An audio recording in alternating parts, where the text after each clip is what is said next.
AT saying that I was signing up again, as I did, demonstrated what my sisters talked about in the past, to play my position. And I was appointed to one of the highest offices. It's not the highest. You heard the mayor say it himself. He's going to be working alongside all the other deputy mayors, all the other commissioners. Every single agency is going to answer to this man. That's never been done before. Never did they ever appoint a formerly incarcerated person. You heard?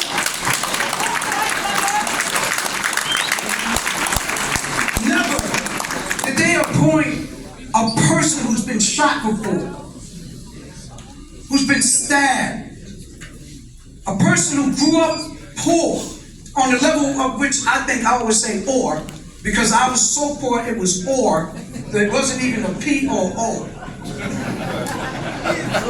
It was like, you're gonna eat this or you're not gonna eat nothing at all. I remember when I told my mother I was God, she said, and I don't eat pork, she was like, oh, well, you're gonna be a real hungry God. Because tonight, we serving up them pork chops. Yo, but on the 2nd of June, literally, that was only just, 8 months ago, I was given this appointment to co-chair a task force, right? And he put me right alongside the first deputy mayor. Then she was the deputy mayor. Who would have figured that in the future she was going to be appointed to become the first deputy mayor, right? And so that day, he put me right alongside Sheena Wright. Clap it up for first deputy mayor Sheena Wright. And he also was able to name me to become something that never existed before again in history, the gun violence prevention czar. And this is where again a lot of people get it twisted when they hear my title. It says gun violence prevention. See, it wasn't my thinking, it wasn't our understanding that I was going to be that guy that ran all over the city to every shooting scene, because we understood that those things were going to continue to happen. But what we wanted is, how do we prevent it from happening?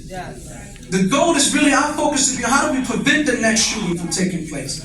And so when the police and others talk about precision policing, I was in the air talking about precision resourcing. That's right. So the same areas where the need for police is the same areas where we need resources. That's right. And so he said, okay, AT, you go ahead and chair that effort and to make sure that we get as much resources into those same areas where we all are. And literally, a lot of people don't even know, we're only talking about 8 months. So ever since then, I've been hearing a lot of speculations, a lot of questions. What is AT doing? Where's AT at? How come AT didn't call us? How come we haven't been in a meeting? God damn it, only been 8 months. Like literally, it does seem like a lifetime, but it's only been 8 months. So allow me to tell you what we've been doing for 8 months, just to brief. So on the task force level as co-chair, for those of you that don't know, we convene meetings, right? And our job is to draft a plan that mirrors the mayor's blueprint to end gun safety. That's what I loved about what we're doing today, because we get to add our formulas to that plan. And the mayor's charged us to get him a plan in front of him by April of this year. Why? Because this mayor, and I've known this brother for close to 30 years. And as said, Erica mentioned, this brother, for those that don't know, even before he became an elected official, he was on the front line with us. But this brother was like, I want to put money behind it. I want to make sure that we put the right dollars behind the plan. And so we have been charged to get this plan to him by April.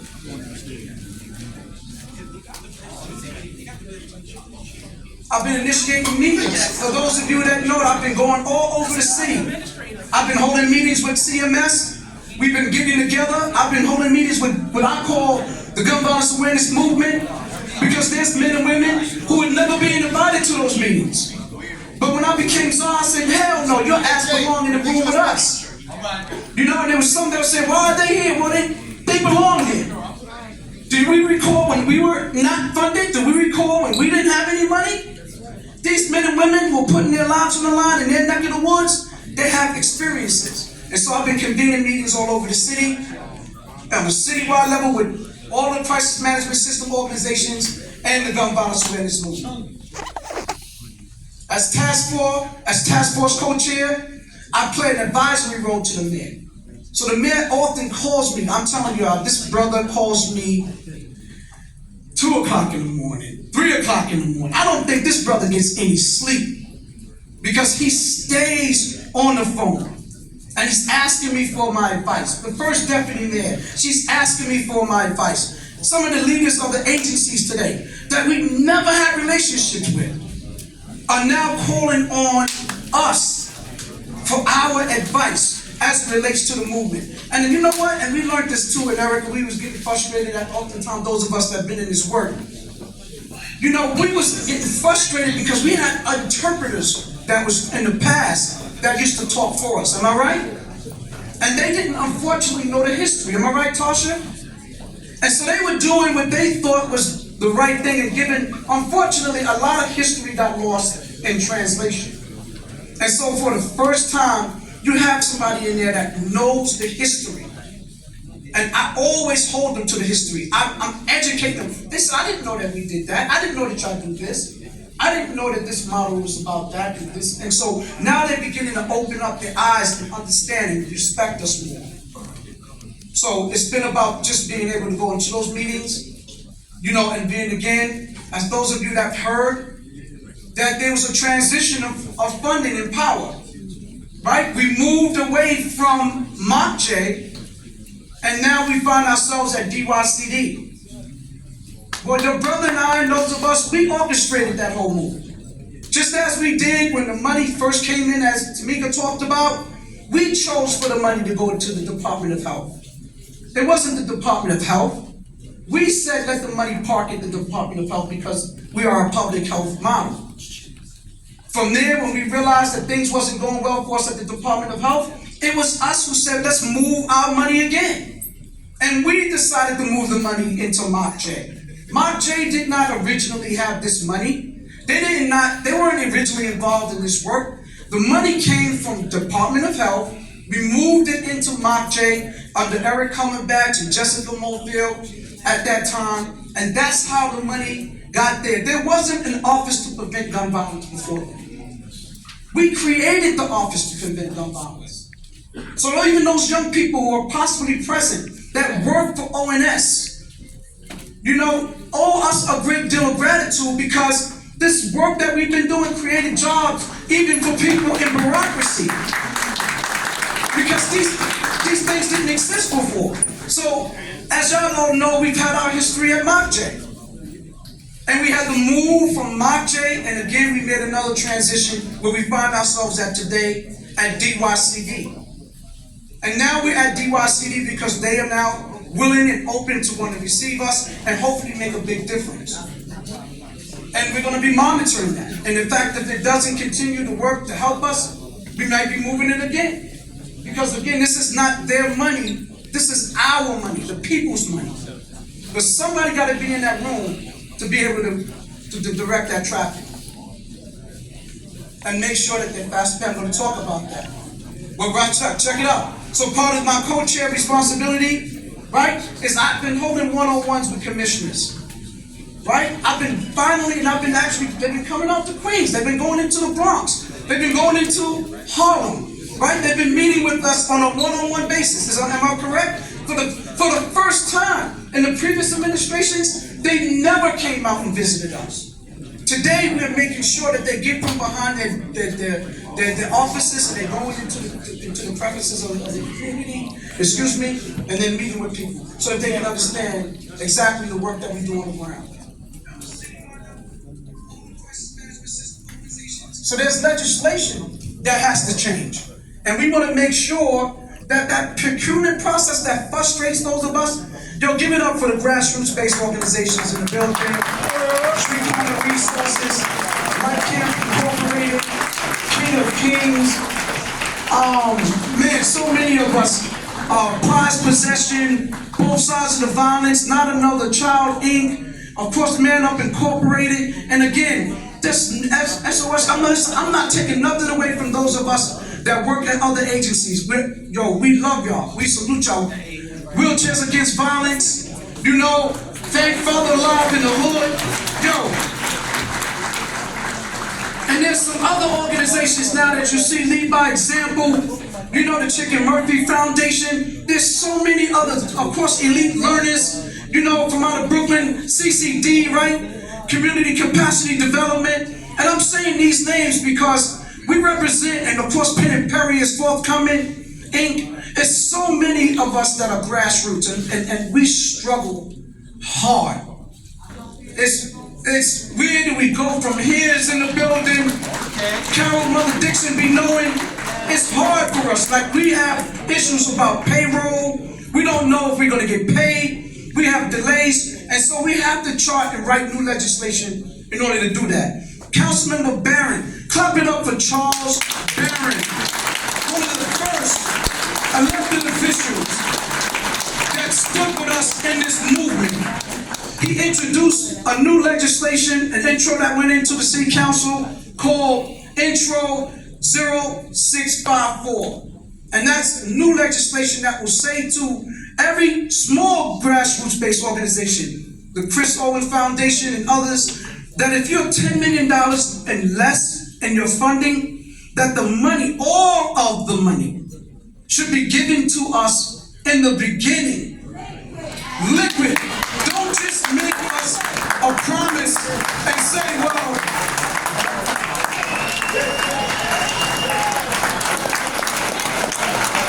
the only way that we're going to compete against anybody else and build capacity, Brownfield Think Tank Matters know this, the drum, we be knowing. It's hard, yo. But in order for us, we need the money. We don't need the promises. We need the money. And so Intro 0654, we're going to follow that. Let me move right along for sake of time. Task Force Flow, the Mayor's Office, various conferences I represent on in forums and meetings, of course, across the globe, across the nation, excuse me. Let me just keep this thing moving. Yup. We have a whole campaign called Reimagine CMS coming out of DYCE. So we all are going to be playing a part in that. There's a steering committee, the whole shebang that's going to be put together. Right? We're going to talk. I've been talking to foundations. Some of us have been talking to corporate America. We talked about private-public partnership, right, K-Bang? We need the private sector to join in this fight. They got to be our partners in it. So we've been talking with them as well. And of course, the whole job is to implement what I call CMS United, right? Which is it's nothing. It's not complex stuff. How we align, right? We talk about united we stand, right, and divided we fall. That's right. And I think we've been too divided in this room over the time, and not enough united. That's right. Right? That's right. So people clapping for that. We can agree. But the goal is to rebuild. Let's go. Is to rebuild the bridges, right? Is to go back into making sure that the tunnels and all this other work that's happening underground. We got to make sure that we all commit before we leave today. There's going to be steering committees at every borough level that we're all going to, that's going to be steering the borough and making sure that all of us are in the same communications. So that way we understand. We need to establish clear protocols. Right, there's rules of engagement that we have been seeing over the years. Some of us have stepped on the others' toes. We have to respect everybody's coexistence. Yep. We have to respect everybody. If they're in this space, they deserve to be in this room. Right. We have to agree to do what? Disagree. May not like what, excuse me, what I may be saying right now, but you gotta at least agree to disagree. Is that fair? And we got to do it with respect. We can't do it with disrespect. Uniformity. Yes. Mayor is big on uniformity. So there's going to be conversations we're going to be having that look like what will be the uniform of the whole system. Right now, we all look good in our own right, but we do not have uniformity. And so we're going to be hiring fashion designers to come in and to give us an idea of what a uniform look like for a movement of this. One uniform. Other cities and states are already doing this. Okay? But we got to get to that level of uniformity. We're building an academy-like training. So no longer should a person come on this job and in 1 week they be put on a street corner in a t-shirt or in a sweathood. We have been lucky. We've been putting people out there in really hard-pressed areas for far too long, unprepared. And so we're looking at extending the training to this, literally to extend to about 8 to 12 weeks. And before you can really be hired, you have to complete this type of training. That includes what my sister Kepra brings to the table. When we talk about health and wellness, that includes things like CPR, first aid training, stop the bleeding training. That includes things, James, we were talking about this week, hospital responder work, right? This is the type of academy that's going to exist. Not just pure violence, not just CMS, but it's going to be literally an academy like it's going to be cohorts. And of course this, CMS 24/7, right?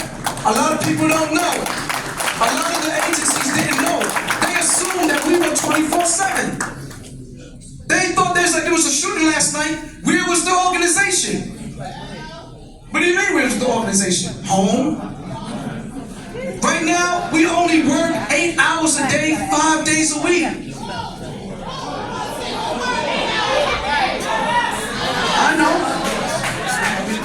I know. Right? But listen, let me close, listen.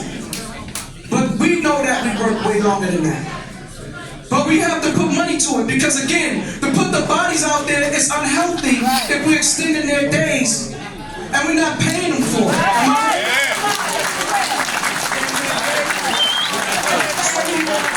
We honestly can say that we respect you and we respect what you give in this work. We have to compensate you accordingly. Everybody else, last year's budget, overtime for NYPD was over 500, I think, was some 1 point something billion dollars. That was their overtime. Their overtime budget is larger than our annual operating budget. And so we need 24/7, CMS 24/7. Wouldn't it be nice to see one team leave, another team coming on? And think about it this way. The success that we've had, and we've done all of this in just 8 hours and 5 days a week. Could you imagine if we extended it another 8 hours? We not only double, if we go 24 hours, then we'll be tripling our impact. And a lot of people need to see our full impact. And then we've been talking about this for a while too. Having a citywide rapid response team. Oh, yeah. Right? That's going to consist of members, that's the VIs that are super like VIs, men and women who can move in a way to go into some troubled areas. Right now, everybody and their mama is asking us for more CMS. DOE, we need them at the school. Right. Everybody, we need Life Camp. Where is SOS? Where is, Elite Learners? Where's Brad? Well, we're going to be building literally a rapid response team in the very near future. I just want to take a couple of questions and allow for y'all that may have questions of what's been happening. This is all literally in 8 months. So we're just getting started. Any questions from the audience? Y'all give it up for AT real quick. We have a question here, so if you have any other questions, we probably could take 1 or 2 more. First off, peace. What about after? We're going to talk about prevention, right? Well, myself and some of my brothers here, we're survivors of gunshots, right? And there's a lot of things that happen after that, mentally, emotionally, going back home, maybe you live upstairs, back into the community. You probably can't go to the same job you used to go to. And it's right. So, and that's some of the stuff we already do now, right? What are some of the things you have in place to tackle those issues? Well, one, I appreciate that, right? Because that's very important. Adjective. We talked about this as well. James and I met with the Health and Hospital Corporation this week with Vice President Dr. Lee and others about just that. Like, what does aftercare looks like, right? For men and women who have been unfortunately traumatized, right? They may have been shot. And what is their road, which is sometimes a long road to recovery, looks like, right? And how do we assist them to make sure that they have the necessaries that they need? So I can assure you that, my brother, that we haven't left you all out of this equation because y'all are a part of it. But in the prevention side of things, which is where y'all have been playing a key role, is by going into those schools, right? Going into having access. Y'all been hearing about Project Pivot and all that other stuff. Getting into the schools so that our young people can hear our stories, so that they can understand that what we've experienced is real, right? But we also want to add y'all going to be a part of those conversations. If you haven't seen, we've been making our way around the city. We was in Brooklyn, right, going over our community plan. We wanted community input. We'll be in the Bronx this week, coming around, and we invite y'all with the other members of the task force, because they're going to be, we want your adjectives to be added into this plan that's going to go in front of the mayor. So please, let's put it down, Kareem, and let's make sure that it is a part of our draft when we put it in front of the mayor. Who else? Anybody else? Yeah, I have a question. First, I love you. I'm so honored that you have this role. What pains me is that we say violence is a public health crisis, but when it comes to therapeutic services, there's really no money in the budget. And so trauma prevention and intervention is huge. Recovery from trauma is huge. And I really, really implore you to make sure there's a real budget for therapeutic services, because we are overworked. There aren't enough therapeutic wellness practitioners. And in addition, with violence as a public health crisis, the people on the front lines need benefits like city workers. If we're going to make the city safe, they need proper health insurance, dental benefits, life insurance, the whole benefits package from the city. Thank you, Catherine. You're so absolutely right. So, to my sister Capra's point, the therapeutic services, which is a major part of the CMS, right? And it's unconventional. Remember, we had to argue and let people understand the need to have this unconventional sort of way of therapy, which is really holistic, as a part of, at the audit table, when you go to audits and you sit down, they try to ask, why do you spend money on this? Why do you spend money on that? Because we want them to understand that our people heal differently, right? We're not, we've been living in trauma our whole lives. And so I agree that the therapeutic arm of the crisis management systems model needs to be well-oiled and well-fueled, so that way we can be able to make sure that we can continue to do this at another level. But as I said, I envision you being a major part of the academy and making sure one of the things we started off this summit with is with my sister Kelly.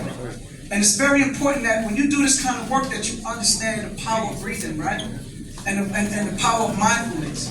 And so we want to incorporate all of that in there. And again, I just implore you to make sure that we put it in, and we're going to make this a part of the plan going forward. Okay? I think we got time for one more or not, or we... Yeah, we have one more question. Is there a question? I'm sorry. Oh, Sister Coco's up there. That is her birthday, y'all. Happy birthday to you. Happy birthday, Coco. This is the mic right here. All right, first I want to thank honor to God for waking me up this morning for my 51st birthday. Thank you very much.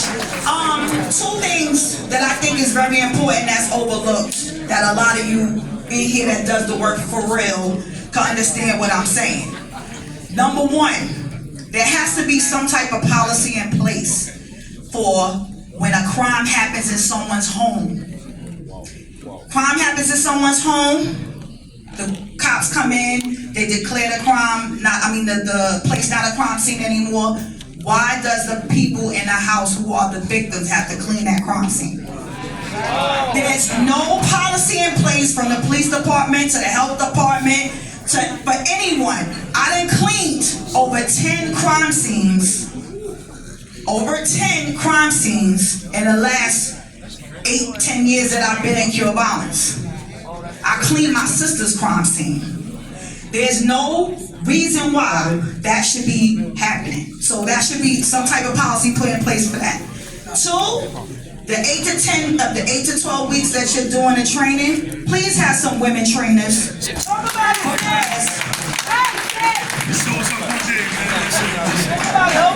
due to the men, but Women in cure violence need to talk to and listen to women in cure violence. That's right, man. There need to be women trainers that understand what women go through mentally, emotionally, dealing with men in this work. They're not just regular men. So we need to be able to learn how to deal with them and not be the angry women in the room when we're dealing with them. So please, get some women trainers and I'll do it. There needs to be some women trainers. Yes, and so I look. This is all documented. All this stuff is key and is pivotal as it relates to us going forward. We're talking about paving a new way forward, right? And so, absolutely, I remember it was a time when there was no females in this room, right? And then when y'all all stepped on the scene, the way that y'all had, a lot of the bros was like, yo, what's up with these sisters? And we welcomed y'all into this space. Wait. We talking about women. Hold on. Listen, the sisters that came, the sisters that followed the other sisters that was in this work, y'all came through and y'all been doing an amazing job. That's right. And so, brothers, can we give it up for our sisters now?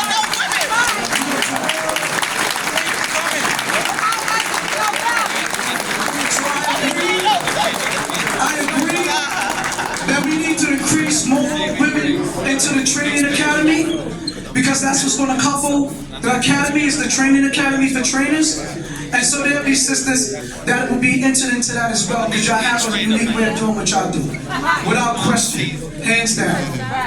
As it relates to cleaning up the blood and all of that, we need to really talk, and I'm gonna bring that up to sanitation. I'm gonna bring that up to FDNY and all this, who oftentimes in NYPD, right? And maybe that's even Department of Environmental Protection, right? Because they need to play their part in that as well. That if there is a crime scene, a mass shooting, they need to respond out there to make sure that that blood is cleaned up as well. Whether it's on, absolutely, it's re-traumatized, whether it's on the ground, outside, or in the crib. We good? Y'all give it up for Brother A.T. Mitchell.